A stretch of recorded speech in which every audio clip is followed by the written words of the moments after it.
Hello, എല്ലാവിടെയും നല്ല മഴയാണല്ലേ. ഒരുപാട് സ്ഥലങ്ങളിൽ നാശനഷ്ടങ്ങൾ ഉണ്ടാകുന്നുണ്ട്. അപ്പോൾ എല്ലാവരും സേഫായിട്ടിരിക്കുക, സെക്യൂർ ആയിട്ടിരിക്കുക കേട്ടോ. ഇവിടെ അതാ ഒരു മഴ പെയ്ത് തുറന്ന് അടുത്ത മഴയുടെ വരവായി. അപ്പോൾ ഈ ഒരു മഴയത്തെ ഇന്ന് ലഞ്ചിൻ്റെ കൂടെ നമുക്ക് നല്ല മാമ്പഴ പുളിശ്ശേരി ഉണ്ടാക്കാം. നല്ല കുഞ്ഞൻ മാമ്പഴം കിട്ടിയിട്ടുണ്ട്. 2-3 ദിവസമായി ഇവൻ എൻ്റെ ഫ്രിഡ്ജിലിരിക്കാൻ തുടങ്ങിയിട്ട്. അപ്പോൾ ഇന്ന് നമുക്ക് ഇവനെ പുളിശ്ശേരി ആക്കാം. അപ്പോൾ ഞാനതിൻ്റെ തോലൊക്കെ കളഞ്ഞിട്ട് നന്നായിട്ട് ഞെരടി എടുക്കുന്നുണ്ട് കേട്ടോ. ഇനി ഇതിലേക്ക് കുറച്ച് വെള്ളം ഒഴിച്ചിട്ട് ഉപ്പും മഞ്ഞൾപ്പൊടിയും കുറച്ച് മുളക് പൊടിയും ചേർത്തിട്ട് തിളപ്പിച്ചെടുക്കുന്നുണ്ട്. പിന്നെ അതിൻ്റെ കൂടെ കുറച്ച് പഞ്ചസാരയും കൂടി ചേർക്കുന്നുണ്ട് കേട്ടോ. സാധാരണ ശർക്കരയാണ് നമ്മൾ ഇടേണ്ടത്. എൻ്റെ കയ്യിൽ ഇപ്പോൾ ശർക്കര ഇല്ലാത്തതുകൊണ്ട് ഞാൻ കുറച്ച് പഞ്ചസാരയാണ് ചേർക്കുന്നത് കേട്ടോ.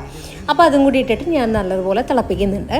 അപ്പോൾ ഞാനിതിന് മുമ്പ് ഒരു മാമ്പഴ പുളിശ്ശേരിയുടെ റെസിപ്പി ഇട്ടപ്പോഴേ കുറേ പേര് ട്രൈ ചെയ്ത് നോക്കിയിട്ട് നല്ല അഭിപ്രായം പറയുന്നുണ്ട് കേട്ടോ. അപ്പോൾ ഒരുപാട് സന്തോഷം. ഇതെന്തായാലും അങ്ങനെ ഒരു മാമ്പഴ പുളിശ്ശേരി അല്ല, ഇതൊരു തട്ടിക്കൂട്ട് മാമ്പഴ പുളിശ്ശേരിയാണ്. നമുക്ക് പെട്ടെന്ന് ഉണ്ടാക്കാൻ പറ്റിയ അത് നല്ല ടേസ്റ്റുള്ളൊരു മാമ്പഴ പുളിശ്ശേരി. അപ്പോൾ മാമ്പഴം തിളയ്ക്കുന്ന സമയം കൊണ്ട് നമുക്ക് കുറച്ച് തേങ്ങ ചിരവിയെടുത്തിട്ട് അതിലേക്ക് കുറച്ച് തൈരും കൂടി ചേർത്തിട്ട് 2 പച്ചമുളകും പിന്നെ അതുപോലെ കുറച്ച് നല്ല ജീരകവും ചേർത്തിട്ട് അരച്ചിട്ട് ഫ്ലെയിം ഓഫ് ചെയ്തിട്ട് വേണം നമുക്ക് അതിലേക്ക് ചേർത്ത് കൊടുക്കാനായിട്ട്. ഇനി അത് നന്നായി ഇളക്കിയിട്ട് അതിലേക്ക് കുറച്ച് കടുകും ഉലുവയും വറ്റൽമുളകും കറിവേപ്പിലയും കൂടി ഇട്ട് താളിച്ചു കൊടുത്തു കഴിഞ്ഞാൽ നമ്മുടെ മാമ്പഴ പുളിശ്ശേരി റെഡിയായി. എന്ത് എളുപ്പമാണല്ലേ. അപ്പം ഇനി ഒട്ടും വൈകിക്കേണ്ട, നമുക്ക് ഊണ് കഴിച്ചാലോ. മാമ്പഴ പുളിശ്ശേരിയുടെ കൂടെ കുറച്ച് വെണ്ടയ്ക്ക ഉപ്പേരി മുട്ട പുഴുങ്ങിയത് കൂടി ഉണ്ട് കേട്ടോ.